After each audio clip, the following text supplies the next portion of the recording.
Welcome back, everybody. Welcome back to the birth of the Middle Ages. We're getting back into it today. Took a little break last weekend. Yes, finished it yesterday, but we read a little bit of a different book, En route, by Jordi Karl Huysmans. Terrible at pronouncing that name. But we took a little break. Wanted to read something else just to kind of break it up a little bit, just so we're not getting bogged down with this somewhat in-depth look into the first millennium. I thought it was a good little break, but we're getting back into the thick of it. Last we had read about Justinian and the end of his reign. The last chapter was about some of his successors. Heraclius was a big one that they mentioned, and the wars with Persia. It mentions the wars with Persia. There were several wars with Persia. I was actually going through and documenting a bunch of them the other day. Yeah, you have the Second Persian War. This one's under Justinian, and then later you have, let's see, there's, where do I have it? I have it in here somewhere. Oh yeah, the Ghassanids. I have a lot of in here about that. We talked a bunch about the Persians and all of the wars that they were involved in with the Byzantines. And then we talked a bit about St. Gregory the Great and kind of how he set the precedent for future popes in the more secular era. In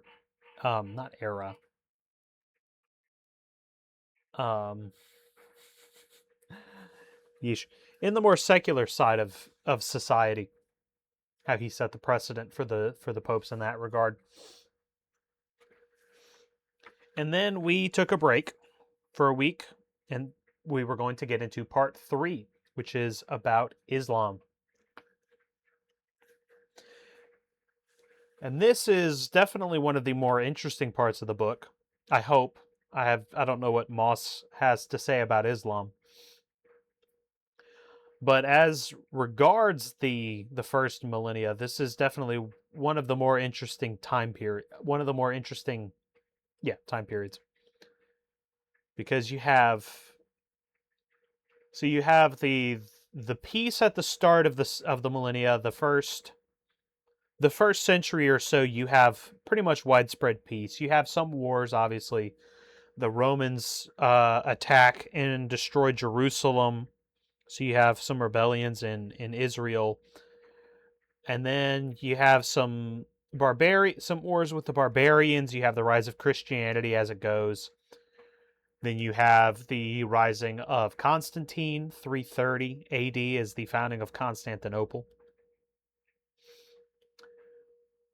And then you have your barbarian invasions pretty much from that point forward. And you have some wars with outside forces. There's a war with the Persians in the 300s. Constantine's sons, I think, fight that one. And then it's mostly kind of internal conflict or conflict with the barbarians until about the 650s or so, the middle of the 7th century, and you start getting into the Islamic invasions, which we'll get into a lot more later on. I think the second chapter covers those mostly. The second chapter of this part covers that in detail. But the relationship, the animosity between Islam and Christianity is definitely a fascinating topic. Can be infuriating just because the Christians lose a lot. But in the end, they win. In the end, the church is always triumphant. And that's awesome. We love that. We love the church being triumphant. But yeah, that's what we're going to be getting into today. If I can... I have kind of an infestation out here of fruit flies, and I hate them so much. They land on your arm, they land all over. They land on my cup of water. I hate them, and I need to get some boiling water and pour it down my drains because I cannot deal with them anymore. They're just so annoying because they're so small. They're so small, but they bother me. They bother me to no end. So I'm gonna have to do some dealing with some fruit flies.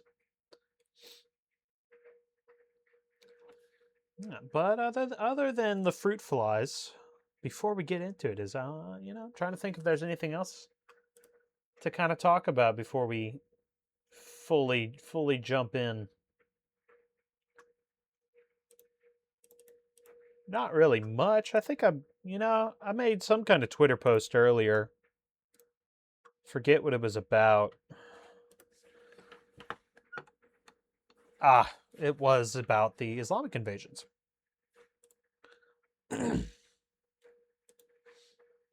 Yeah, so if y'all want to...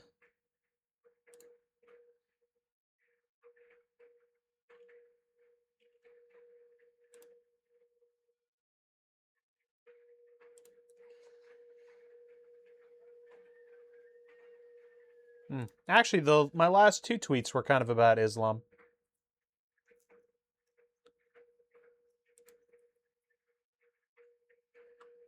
Yeah, I guess I was prepared for... I was fully prepared to get into this today. And so we shall. Excuse me. Part 3, The Onslaught of Islam. Chapter 8, The Faith. The beginnings of Islam are made more Wow, sorry. Already starting off terrible. The beginnings of Islam are made more difficult of comprehension not only by the obscurity which surrounds the birth of any religion, but also by its later developments, which tend to transform the primitive characteristics and even sometimes to replace them by opposite qualities. I think it was the "of" right here that threw me off. The beginnings of Islam are made more difficult of comprehension, not only by difficult to comprehend, is how any normal person would say that.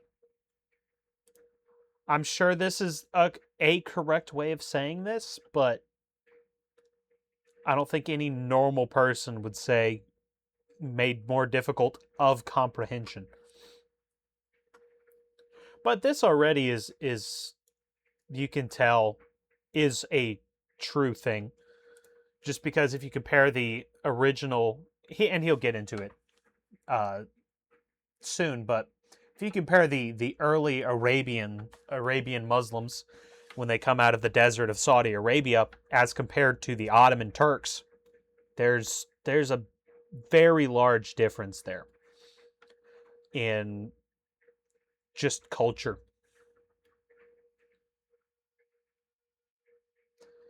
Islam in its earliest stages was a personal faith. Islam today, as a world force, is a faith and culture uniting the most diverse peoples. I mean, I wouldn't say a lot of diverse peoples. A lot of people in Arabia and the Middle East, but there's also a lot of Muslims in Southeast Asia. India and Southeast Asia. Islam as a conquering nationalist principle is the connecting link between the two. In summary outline, then, three aspects of Islam may be distinguished: the faith, the conquest, and the culture. and it is convenient, if not strictly accurate, to label by these names 3 phases in its historical development. Excuse me. In the case of all 3, it was inevitable that misconceptions should exist in the current view taken of them. The Paynim followers of Mahmud still suffer from their medieval reputation and are seen through the eyes of a crusading Europe, the correct way of looking at them. Only in recent years has intensive criticism sought to discover what facts may lie embedded in the massive legend and tradition which is virtually all that remains, in Christian or Muslim sources, of the earlier history of the movement. It used at one time to be thought that the faith of Islam was a new faith, an original Arabian religion. The structuring of his sentences throws me off, because I would put it at one time it used to be thought. To me, that's a much clearer way of putting that. At one time, it used to be thought that the faith of Islam was a new faith, an original Arabian religion. It used at one time to be thought, like, you use as few commas as you have to, because technically, you should put a comma there. It used and used in that context. The way you say it for this is just, it does not flow into the rest of this sentence. It is now certain that the faith was not new, neither was it Arabian. Arabia, it is true, was its cradle, and Arab cults and social habits imposed certain limitations upon its outlook and influenced its ritual. But the creed is actually the offspring of Judaism and Christianity, with a later admixture of Zoroastrianism. This is true. It was not new, but rather the assertion of continued revelation to the peoples of the book. Abraham, Moses, Jesus, Muhammad. The line of prophets is unbroken. The teaching of Islam may in one sense be regarded as a re-emphasis of the Semitic elements in Christianity, which had become submerged by Hellenistic influences, by Roman influences.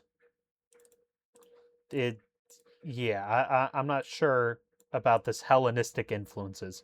It was the Roman influences, and that's different from Hellenistic, I believe. But the footnote. There's a footnote. Footnote. In the eyes of medieval writers, Islam was not a pagan religion, but a Christian heresy. Thus, John Damascene in the 8th century compares it with previous heretical movements, and Dante regards Muhammad as a heretic. And I don't think that viewpoint has changed. I don't believe that assertion has been contradicted. I could be wrong, but I don't think it has.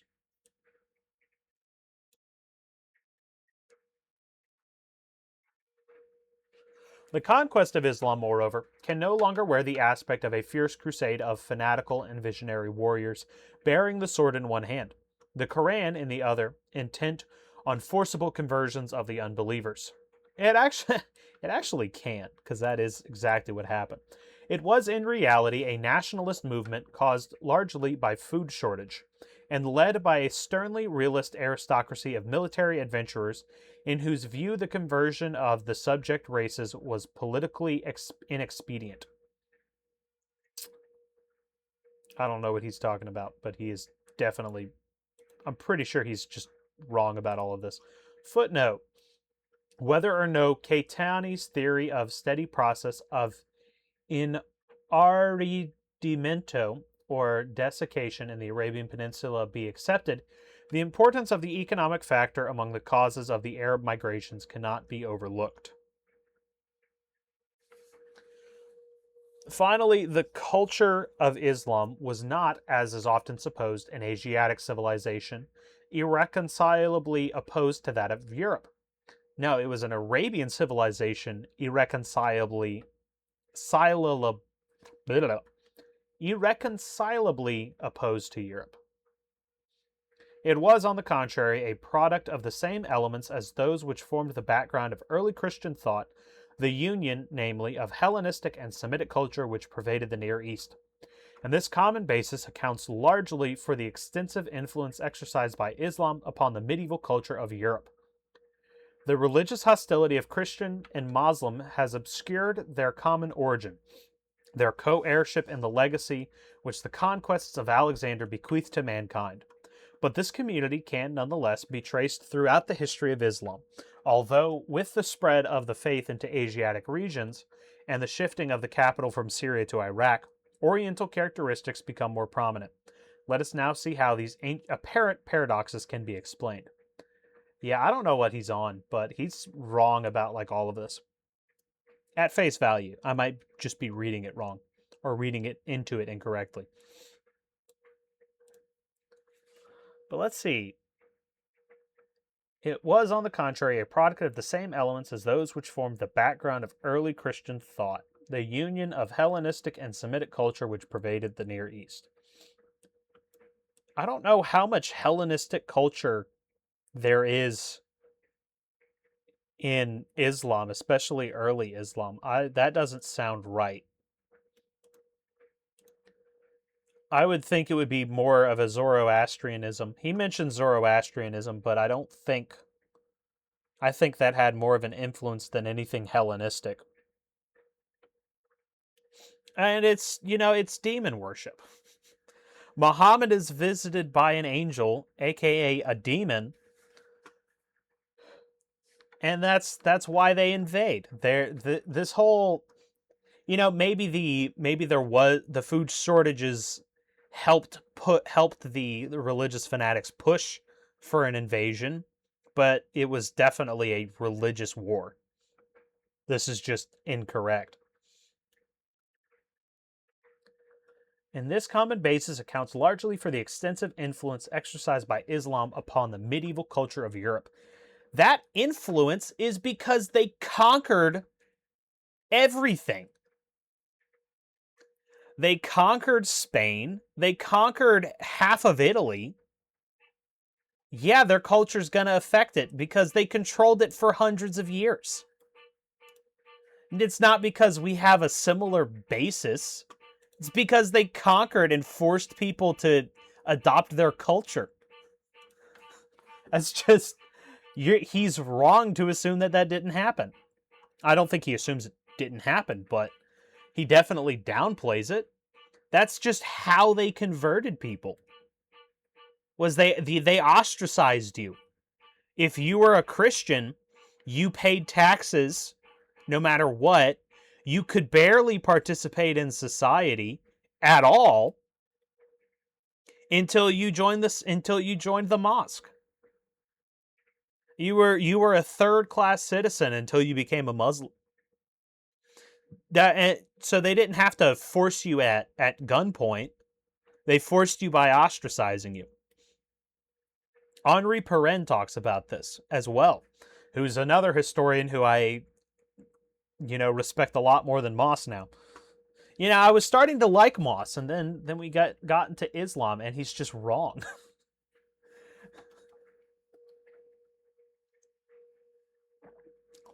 Yeah, it definitely had a lot more influence from the East than it did the West. The thing is, I'm not too sure about Hellenism. I don't really know a lot about what it is. I just know it's Greek and I don't like it. It's definitely Semitic. He mentions St. John Damascene. And I believe there were others who believed that it was just a Jewish heresy.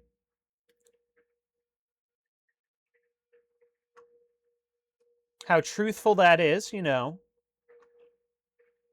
know exactly. But yeah, it definitely was Semitic and definitely was a Christian heresy with Zoroastrianism mixed in. But yeah, I don't know about all of this. He's kind of wishy-washy on Islam. The sudden movement, which in the 7th century AD launched upon the world a conquering Arab nation, is one of the surprises of history. Arabia is a country peculiarly ill suited to unified control, as Rome and Persia, Turkey, and Great Britain have, each in its turn, had a good reason to remember. By far, the greater portion of its territory is desert land, patrolled by Bedouin nomads, stubbornly individual by nature and training, acknowledging no bond or loyalty outside the tribe, or in some cases the family. Footnote, I and my brother go against my cousin, and I and my cousin against the stranger. Arab proverb. Neat. A striking contrast to his wandering brethren in the sedentary Arab of the fertile fringes, accustomed to an urban life, engaged in commerce or agriculture, maintaining regular contact with civilized nations, the middleman of commerce on the great trade routes between East and West.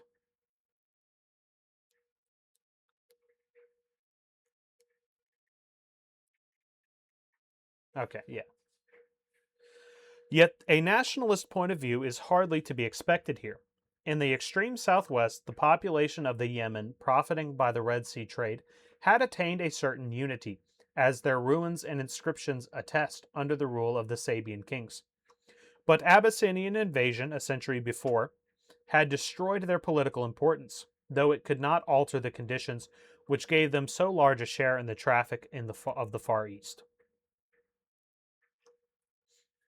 In the north, Rome and Persia had found it worth their while, as great powers have done in more recent times, to encourage a settled hegemony among the wandering tribes of the Transjordania and the desert parts that stretch from Palestine to the Euphrates. The Ghassanid suzerainty on the Syrian border was supported by Rome, while the prosperous kingdom of Hira, the trading center of the lower Euphrates, was used by Persia as a buffer state. Both vassal kingdoms, however, had ceased to exist shortly before this time. On the west, the Arabs of the Hejaz, though not politically united, had adopted settled conditions of life. Agriculture was practiced in the northern part, and the settlement of Yathrib, known subsequently as Medina, Madinat an-Nabi, city of the Prophet, possessed a flourishing date palm industry and a considerable population of Jewish and Arab cultivators. 200 miles farther south on the Great Caravan route, which passed up the shore of the Red Sea, lay the town of Mecca, which owed its prosperity entirely to commerce. Its merchants provided the markets of Syria and the West not only with the incense and aromatic woods of South Arabia, but also with commodities from India and further Asia, which the hostility between Rome and Persia had prevented from taking the shorter Euphrates route. It was also a religious center, for here was the Kaaba, with its mysterious black stone which drew pilgrims from all parts. Have you ever seen the Kaaba? It's just a rock. It's what all the Muslims get together in Mecca to worship. It's just like an ugly rock. Like, it's not even black anymore.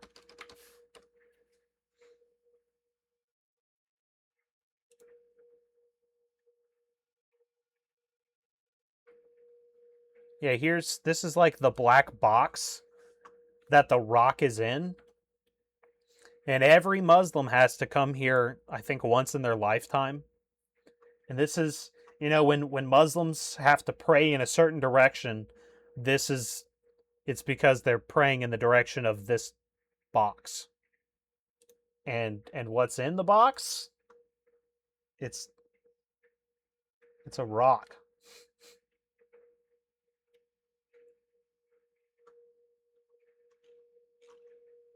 I wonder if I'm trying to find a picture of it.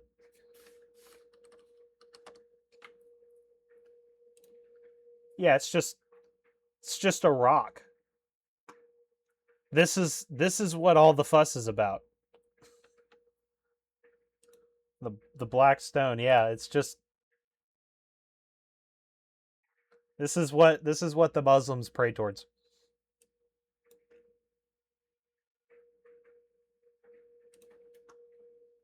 They're a silly people.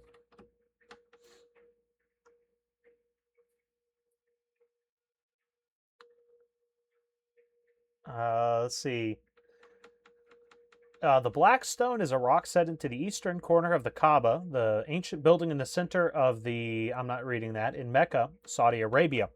It is revered by most Muslims as an Islamic relic, which, according to tradition, dates back to the time of Adam and Eve. The stone was venerated at the Kaaba in pre-Islamic Arabia. It was sometimes considered a Baitul. A Baitul is literally house of God, is a sacred stone that was venerated and thought to house a god or deity. According to tradition, it was set intact into the Kaaba's wall by Muhammad in 605, 5 years before his first revelation, 5 years before the first demon visit. Since then, it has been broken into fragments and is now encased in a silver frame on the side of the Kaaba. Aw, shucks, they broke it.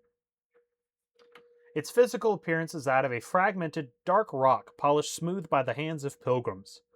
It has often been described as a meteorite, but it has never been analyzed with modern techniques, so its scientific origins remain the subject of speculation. Muslim pilgrims circle the Kaaba as part of the something ritual during the Tawaf ritual during the Hajj, and many try to stop to kiss the Black Stone, emulating the kiss that Islamic tradition records that it received from Muhammad. While the Black Stone is revered, theologians emphasize that it has no divine significance and that its importance is historical in nature. Yeah, they worship a rock. You know, this is their rock. You know what our rock is? You know what the Catholic rock is? Peter.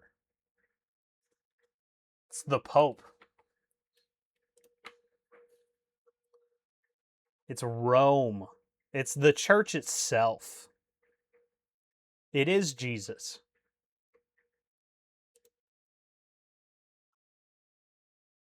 Yeah, it's not an actual physical black rock that you know, is that why Black Rock has its name?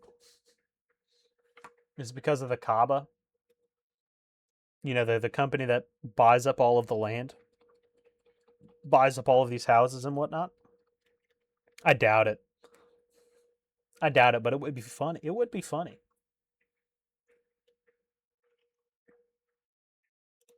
But yeah, that's just a little look into how ridiculous Islam is.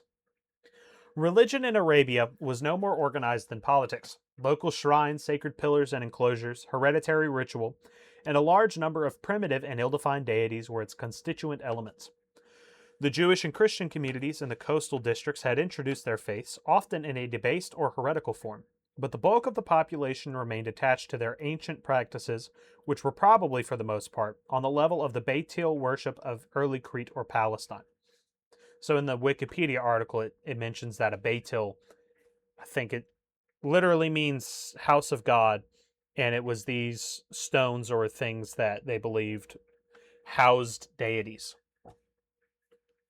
Which is what the Kaaba is, apparently. Or it used to be during that time. Such cults survived more by traditional usage than from genuine religious feeling. No attempt at theology was made, though a certain movement towards monotheism seems to have arisen, which may have influenced Muhammad in early life. Mecca was perhaps the most important of all the tribal sanctuaries. It was surrounded by a sacred territory, and the annual Hajj, the pilgrimage and festival which centered there, increased its prestige and contributed also to its commercial prosperity.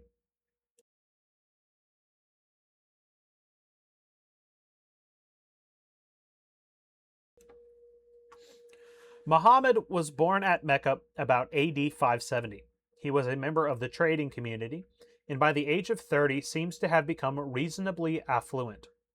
It is impossible to determine the stages of his religious evolution, nor can we draw from the sources available to us a convincing account of his character.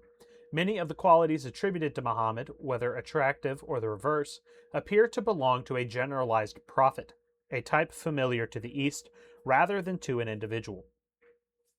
The Mecca period, during which his secret propaganda slowly gathered around him a band of devotees, is shrouded in obscurity.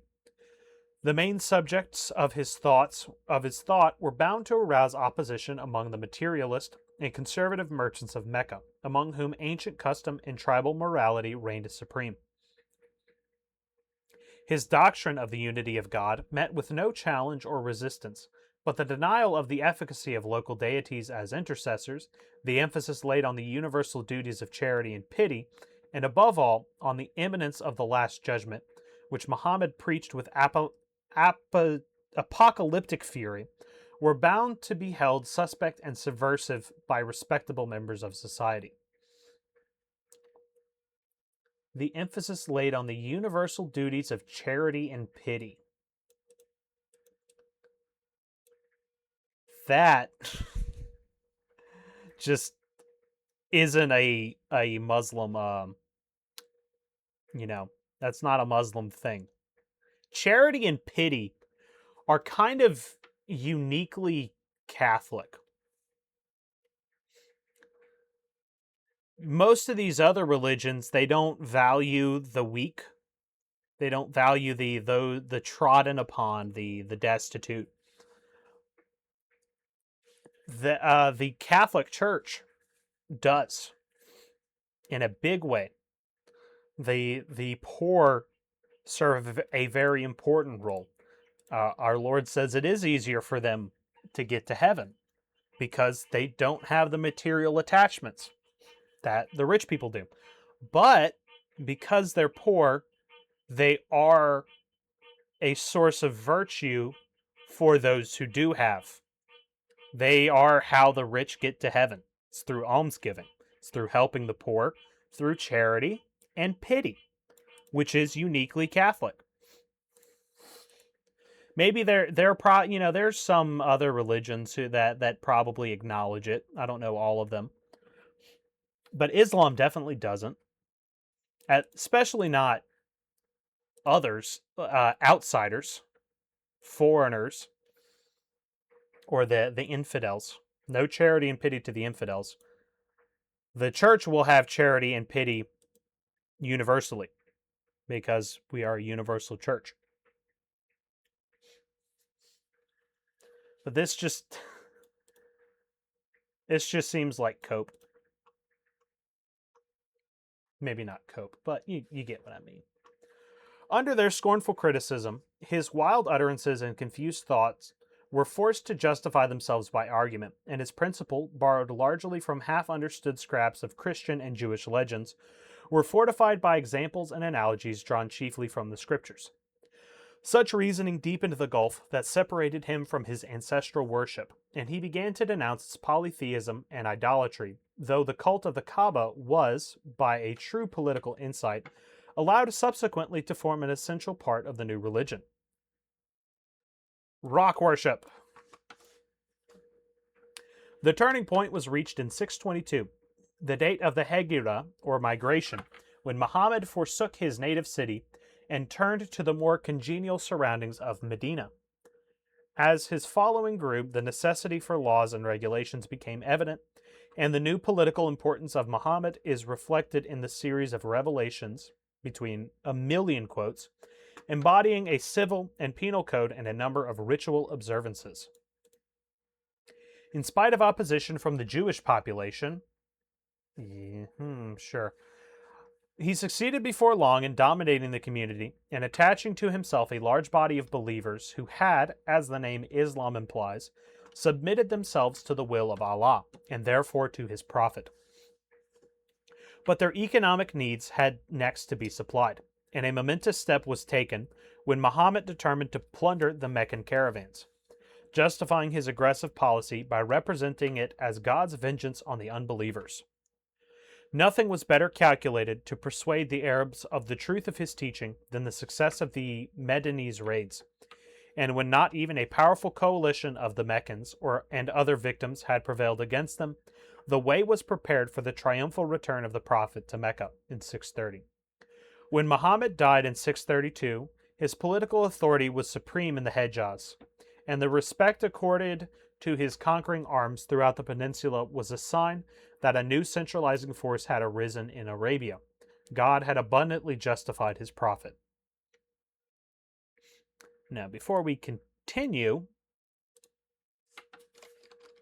Let's pull up the maps. If I can type, I hate this keyboard. I got a new keyboard a few months ago, and I do not like it in the slightest. I wanted to get a wireless keyboard, and so I bought one that I thought was really nice, and it's not. I hate it.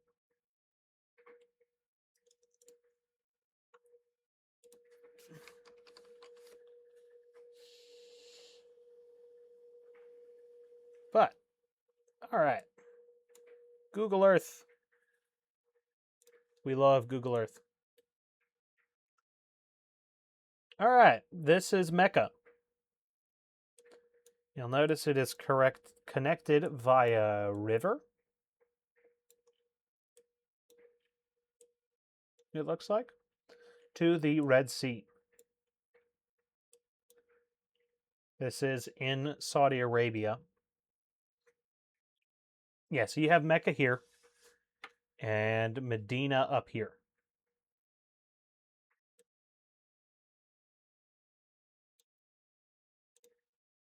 Why is it all in... Yeah, so there's Mecca, and I'm pretty sure that's Medina. Yeah. Medina. Another famous city. Yeah, so Muhammad was here, and then they didn't like him here, and so he went north and then raided the caravans.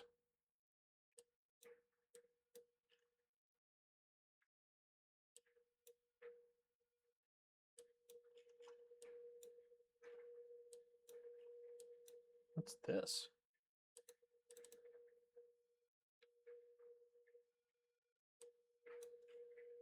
It's like an oasis out here.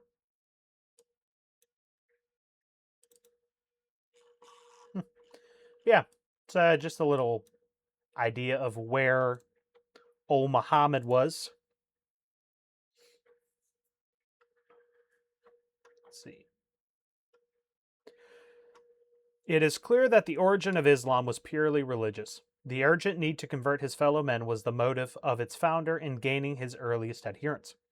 Political elements emerge after the migration to Medina. From now on, the guiding principle is no longer conversion to the will of Allah, but submission to his prophet, which is the same thing in their mind. Submission to Allah, his prophet, is conversion to the will of Allah. And they're the same thing. Individual conversions may still have been based on religious conviction, but tribe conversions were political in character. The spread of Islam is henceforward closely connected with the supremacy of Medina. All, however, were Muslims, so long as its growth was confined to Arabia. When the Arab forces spread over the Near East and Northern Africa, the home of ancient civilizations, the case was different, and Islam is clearly seen as a state rather than religion. So far from enforcing their beliefs at the sword's point, the conquerors left their subjects free to practice their own religions, provided they acknowledged the Arab supremacy and paid the necessary tribute. They were also pretty much ostracized from society. Inferior in culture, the Arab had no wish to throw away his only advantage, that of belonging to the true faith by sharing it with others. He preferred to live as a conqueror among a crowd of helots. The final stage is reached when this military aristocracy can no longer maintain its exclusive existence. The old bureaucratic and commercial system of the conquered states has been taken over, and economic motives come into play. Social equality between conquerors and conquered is achieved in this way, and the common elements of the Christian and Islamic religions lessen the obstacles of conversion. This, however, was a gradual process. The political conquest of the Near East by the Arabian armies is separated from its Islamization by a space of 200 or even 300 years. This, I suppose, is true.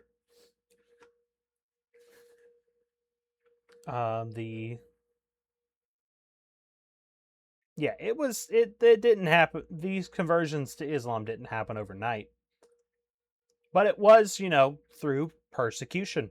You were persecuted for being Catholic. You had to pay heavy taxes. Let's see. Inferior in culture is true. Them Arabs.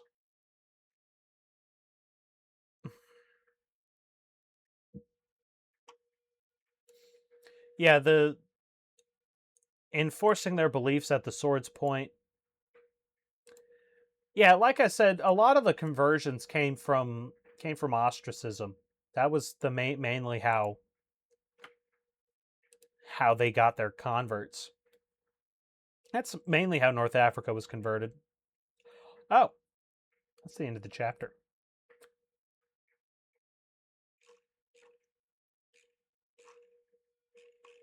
How many pages was that? That wasn't many.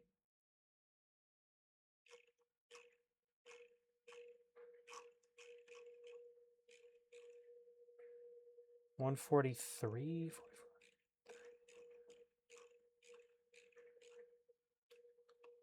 It's only 6 pages. Guess there's not a lot of faith to talk about with regards to Islam.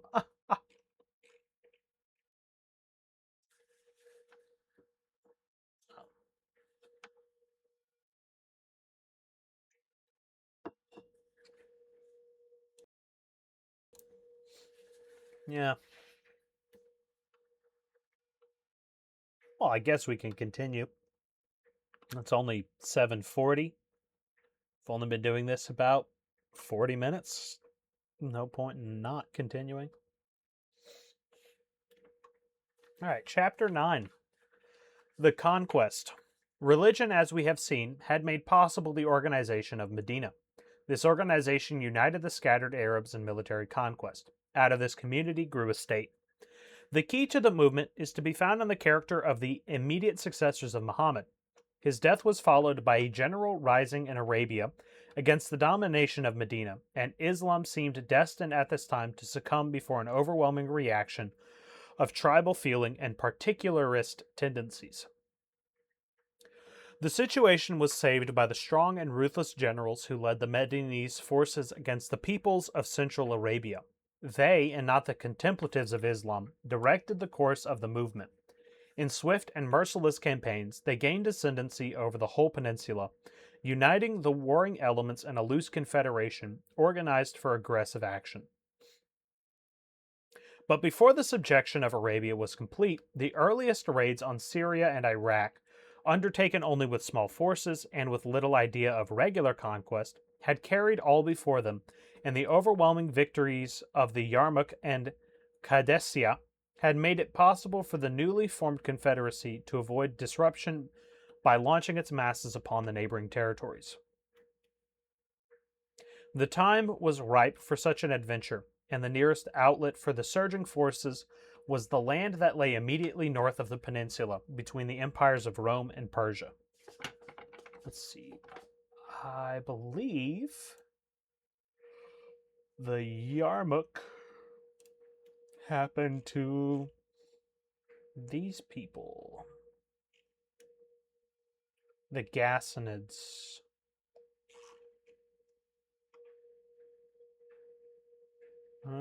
I might not have it written down in here. I don't think I wrote down what happened to the Ghassanids under again with regards to the Muslims. Okay, here it is, yeah. The early Muslim conquests closed the period of Ghassanid power in the Near East as both Romans and Persians rapidly lost territory. In 636, the Ghassanids faced a decisive military defeat at the Battle of Yarmouk and fell under the rule of the Rashidun Caliphate. The Ghassanids largely retained their Christian affiliation, dispersing into the Melkite and Syriac churches.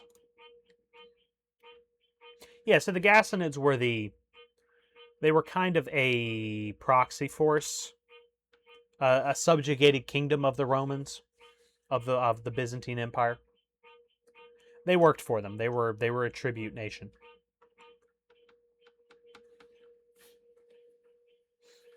Neither power was in a position to offer organized resistance. No. Yeah, no, I finished that.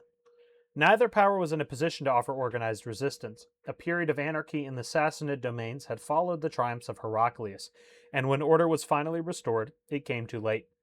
The situation of the Roman Empire, apparently so brilliant, needs more explanation.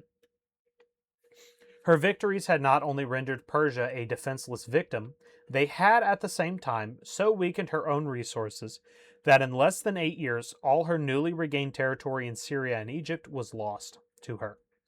One important reason for this speedy reversal of fortune was the decadence of her military power. Long campaigns had spoilt the discipline of her troops, and the aged Heraclius, preoccupied by religious controversy, no longer exercised the same authority over them. The composition of the army was very mixed. Armenians and Transcaucasians had been enrolled in great numbers, and these unassimilated elements helped to provoke disorder, while their leaders, drawn in many cases from the feudal nobility of their own countries, proved equally insubordinate. The military value of the two armies in Syria was gravely impaired by these shortcomings, while in Egypt things were even worse. Here the defense was entrusted to a landed militia, inexperienced in warfare, while the command was shared between 5 equal chiefs, the consequences of which can easily be imagined. Serious as the military position was, a more formidable danger was the growing disaffection of the population. A determined policy of conciliation, relief from the burden of taxes, a tolerant religious attitude, might conceivably have kept Syria and Egypt loyal to the Byzantine administration. But the measures taken by Heraclius, inevitable though they may have been, alienated all sections of the populace. The imperial treasury had been drained by the wars of conquest, and the provinces just regained were immediately compelled to take their full share in providing revenue. In Syria, the situation was complicated by the mutual hatred of Jews and Christians, which showed itself in riots and massacres in the big towns. In 634, orders were given for the forcible baptism of Jews, while the refusal of the Monophysites to subscribe to the imperial formula was followed by persecution in Syria and Egypt alike. Something that was condemned by St. Gregory the Great, by the way. You can't force conversions. The result is seen in the help given by Jews to the Muslim invaders, and the evidence of contemporary chronicles and lives of Coptic monks, where the defeats of the empire are a subject for rejoicing and a sign of celestial vengeance on the Chalcedonite heretics. Yeah, you see this actually pretty often. Jews helping Muslims against Christians. It's what happened in Spain. For honestly, the same thing, too. There was a king in Spain, one of the Visigothic kings, who had tried to force conversions on the Jews. And they held a grudge and are the reason the gates of Toledo were opened and allowed the Muslims to get into Toledo. And basically complete the conquest of, at least almost complete the conquest of Spain. But they're Jews and Christians don't get along. It's just how it is. Always has been, always will be. Until we convert them all. Them and the Muslims.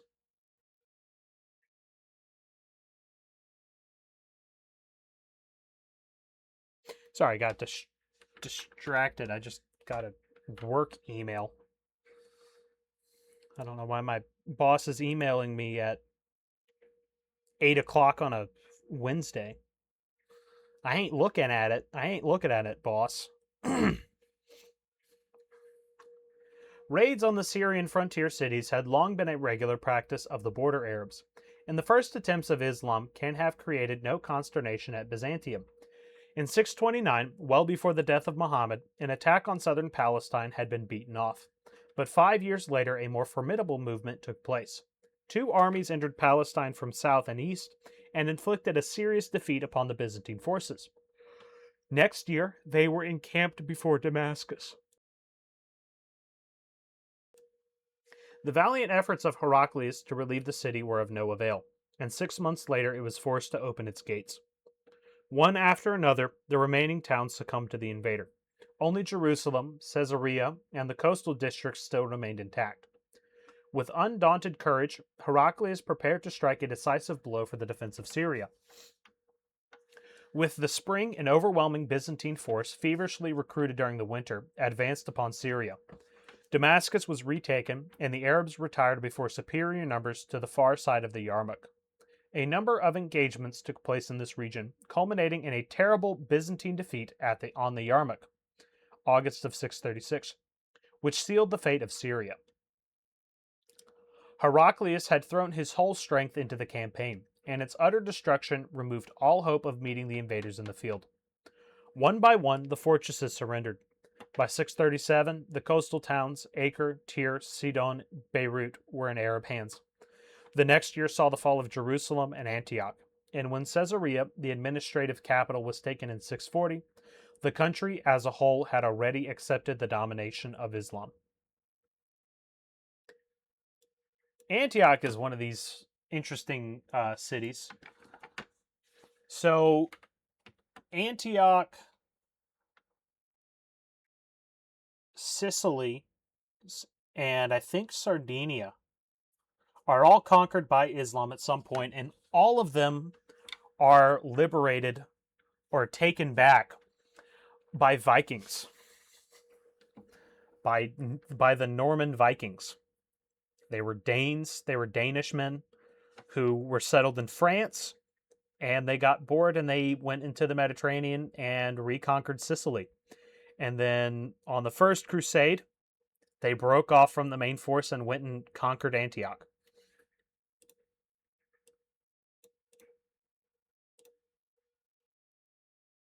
Yeah.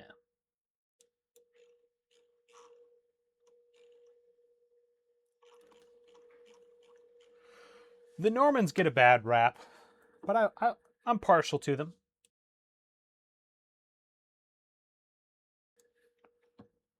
The Normans were an interesting bunch. The main force of the invasion had been directed against Syria. Expeditions to Iraq had been on a small scale and not markedly successful. The victory of the Yarmouk made it possible to divert the stream of conquest after a great battle had taken place at Qadessia, which for the future of Persia proved as decisive as that of the Yarmouk itself had proved for Syria. The Persian troops, utterly routed, fell back in disorder, while the king fled precipitately from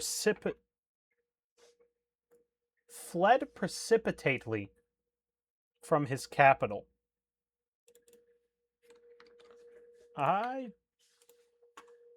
Does he mean precipitously? That word I don't think would make sense there. At breakneck speed. Precipitately.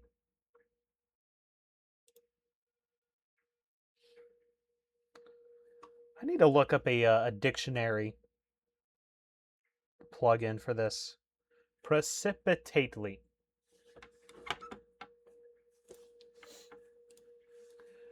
The Arab forces advanced on Ctesiphon,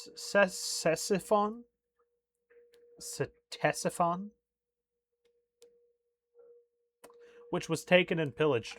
Mesopotamia was soon overrun, and Muslim bands pushed up the Tigris and the Euphrates valleys and penetrated the Armenian mountain ranges. Meanwhile, in the south and east, the remaining provinces of the Persian Empire were steadily reduced to obedience, and the last of the great kings, fleeing eastward before the invader, found a miserable end at Merv on the confines of Turkish territory. It is noticeable, however, that the non-Semitic culture of Persia proper, with its brilliant and individual traditions of over 1,000 years, offered a far more stubborn resistance than Syria or Iraq. Even after 10 years, the conquest was incomplete, and Persia succeeded in permanently retaining her national speech and ways of thought. And it's through this conquest that everyone gets the idea that Islam invented algebra. It was invented in Persia by Persians, but the Muslims like to claim it. By 650, the Persian Empire was no more, but the impetus of its conquerors was not spent. Further, Asia was now to feel the onrush of the Arabian avalanche. As in the West, its progress was made easy by the weakness of the opposing empires. As in the West, its progress was made easy by the weakness of the opposing empires. The Turks, who had been for about a century been masters of Central Asia, were in a state of anarchy, and the massive empire of the Great Khan now had dissolved into a chaos of conflicting tribes. The Muslim cavalry now pressed onward into Herat and Balkh. Stayed for a time by internal dissensions in Iraq, the advance began again, and 20 years later, Bukhara and Samarkand fell before the victorious onset. Early in the next century, a new wave of invasion swept northeastward to the borders of China, where the brilliant Tang dynasty was at this period in full decline. Chinese Turkestan seemed destined to succumb, but new forces in China reasserted themselves, and by the middle of the 8th century, equilibrium had been reached. Islam was now firmly entrenched at Balkh and Samarkand. It held control of western Turkestan and commanded the passes of the Pamir. Meanwhile, its raiding horsemen had already penetrated northwest India. The great empires of this region, Sindh, Kashmir, Punjab, had been dominated by the Gupta rulers further south.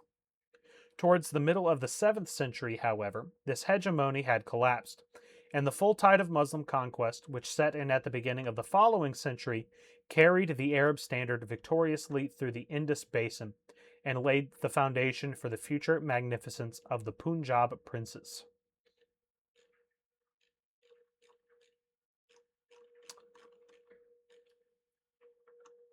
Of more immediate importance to the West was the conquest of Egypt, which followed closely on that of Syria. As in other cases, the permanent occupation of the territory was preceded by a plundering expedition, whose sudden success led to more extensive operations. But the campaign was inevitable. Apart from its rich cornland and its key position in commerce, Egypt was a standing menace to Muslim Syria, a permanent naval base for Byzantine counterattacks. Alexandria was the chief center of shipbuilding in the eastern Mediterranean, and during the following centuries it was to be the cradle of the growing sea power of Islam. The details of the conquest are not clear. Two great figures stand out. The leader of Byzantine resistance was the patriarch Cyrus, who had also been placed in charge of the civil administration. The Muslim forces were commanded by Amr.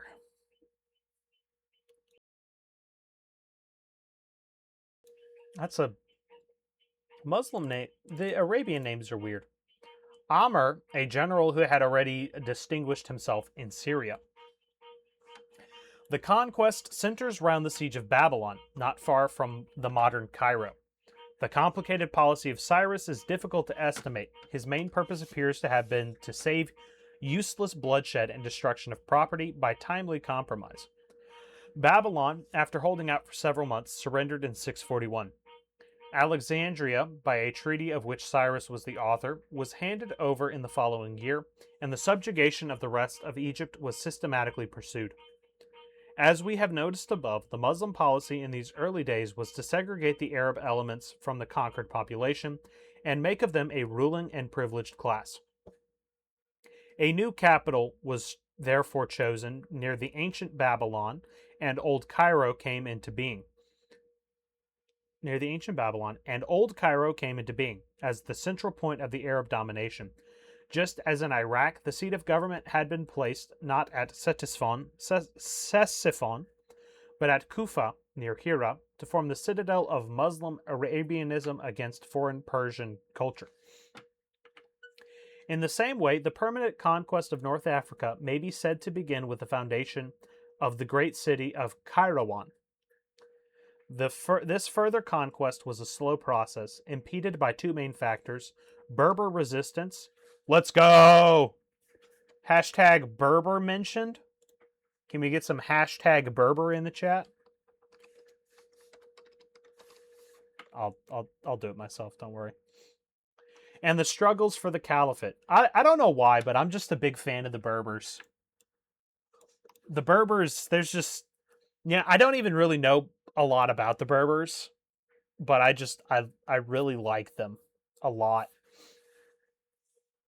Justinian's great wars had destroyed the Vandals and restored prosperity to the coastal regions, but had failed to check the power of the Berber chieftains. Whole districts remained in their hands, and only continual vigilance along the network of military roads and fortresses, supplemented by diplomacy and timely subsidies, preserved the cultivated lands from tribal razzias. The resources of the empire had been drained by the Persian wars of Heraclius and the attacks of Islam. The capital was consequently unable either to help or to control its African province, and the governor of Carthage had actually raised the standard of revolt. In these conditions, Arab raids, which began to be made as early as 642, met with little organized resistance, but the permanent occupation of the country was delayed till the end of the century. This was due largely to the hostile attitude adopted at first towards the Arabs by the Berber chieftains. Once the tribesmen had been won over to Islam, the situation was changed. The African dominion of Carthage and Rome had centered in the coast towns.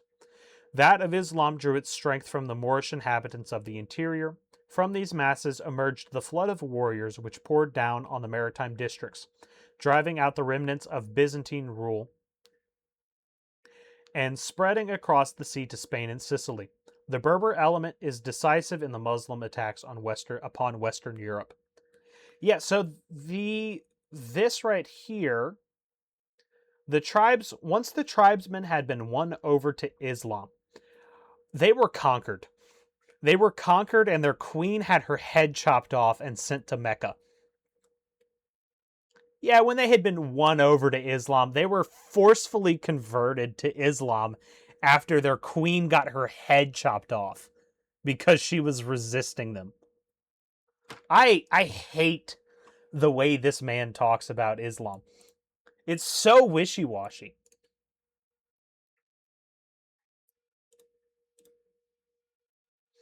Like what was her name? What was her name? She was awesome.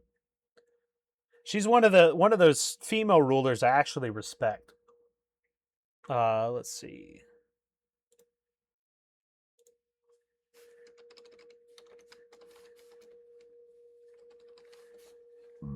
No, excuse me. Kahina.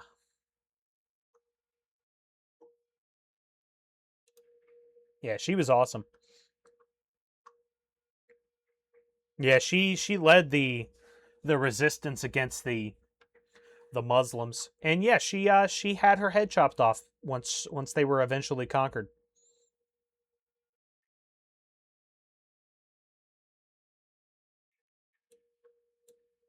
Yeah, her defeat.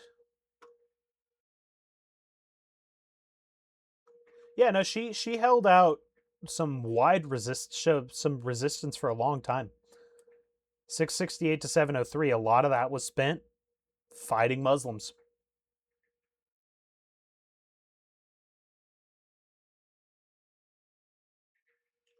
Yeah, she was awesome.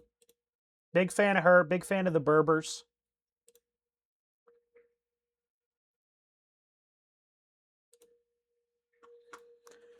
But we're gonna stop here. I have a headache for some reason. But yeah. Now it's good to get back into it. We did page 155. We did about 12 pages. That's not bad.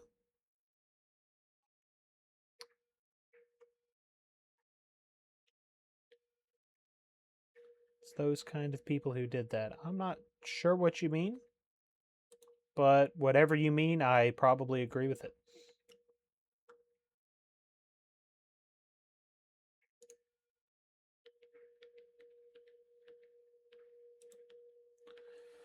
Huh. All right. Well, that will do it for me. Thank you all for coming out and lending me your ear. I will now give you your ear back. But don't forget to like and subscribe, leave a comment. If you have questions, suggestions, if I'm wrong about something, let me know. I don't take criticism well, but if you want to criticize, yeah, yeah, they cut her head off. They sent it back to wherever their capital was. I think it might have been the Iraq capital or Medina, one of those. But yeah, yeah. Thank you all for coming. Y'all have a good night.